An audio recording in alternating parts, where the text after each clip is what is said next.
Mabilisang balitaan, komprehensibo at totoo sa loob ng 1 minuto.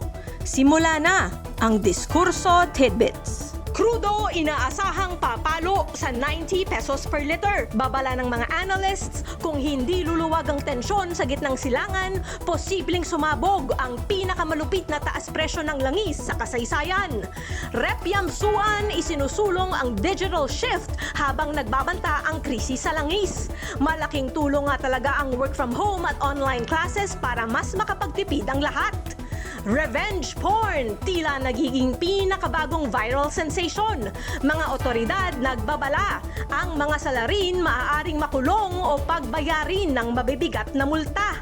At yaman ni VP Sara, sumirit ng 70 million pesos mula 2008 hanggang 2024. Kaya't ang usap-usapan ngayon, eto na ba ang bagong Renato Corona-style scandal?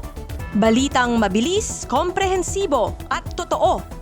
Yan ang Diskurso Tidbits. Basahin ang tungkol sa lahat ng yan at sa marami pang ibang nakatutuwa at makabuluhang balita sa diskurso.ph.